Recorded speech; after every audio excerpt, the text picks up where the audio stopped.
I'm Adam Collins, and this is Crick Buzz at Stumps at the Gabba, the end of day one, Australia, Sri Lanka here at the Gabba, and a fantastic day for the host, knocking over Sri Lanka for 144 in this day-night test match with the pink ball, making their way to 72 for 2 by the close. They lost Burns and Khawaja before Stumps, so that will be of some concern, but they're well on their way to a first innings lead, principally due to the fantastic fast bowling performance we saw today early on in the piece to lay the foundation, not least from their debutant Jai Richardson. Just how exciting is it when we see a new fast bowler coming onto the scene, bowling quickly, bowling with swing, taking big wickets and immediately leaving their mark on Test cricket, the most traditional and original form of the game. In the case of Richardson, his first wicket was the captain Chandimal, the second was Sri Lanka's best player Mendes, and the third was the man who made a century against Australia the last time these sides met in Dhananjaya. He was brilliant. He said after play that he'd watched Steyn growing up. That's who he modelled himself on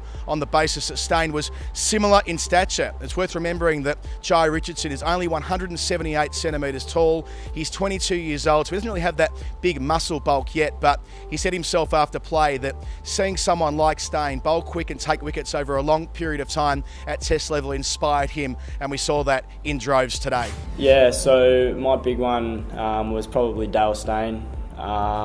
You know, similar sort of build, you know, the untraditional, I guess you could say, fast bowler, quite skinny and not as tall as everyone else. You know, he proved that he could be a class bowler with that sort of build and bowl at some extreme pace. I guess just breaking the mould and breaking the stereotype of fast bowlers is what I've been trying to do.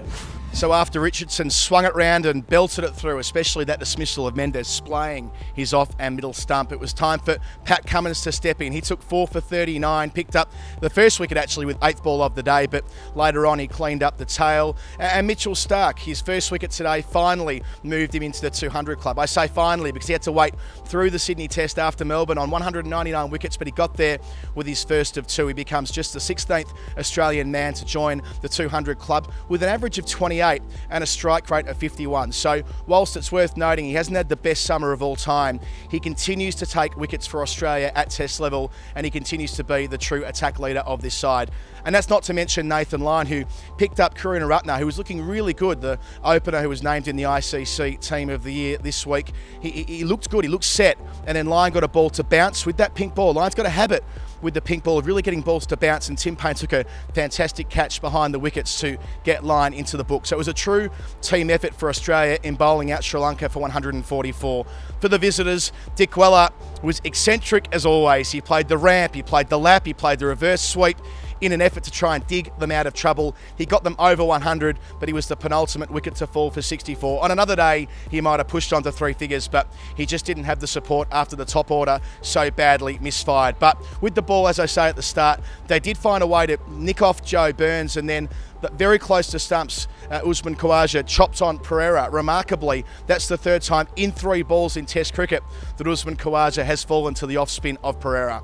So after play, Damuth Karunaratne, who was out for 24, fronted the press to talk about the fact that they still feel like they're in the game after those couple of late wickets, and he also reflected on a fantastic piece of bowling to pick him up just before the tea break today. No, I think the early first hour, it's seems like a bit more slow. It didn't like a spongy bounce. So I felt after the couple of overs, definitely spinner will come to the game. So that's what we batted really well. But I think Nathan got some bounce as well on this wicket. So that's why he bowled really well. Otherwise, if he can get through that tough periods, I think we have a good chance to score big runs. So it was a day where Australia were right on top, but it'll be remembered for Jai Richardson. An exhilarating spell of fast bowling, announcing himself to the world. This boy can seriously play. Adam Collins signing off at the Gabba. Crick Buzz at Stumps.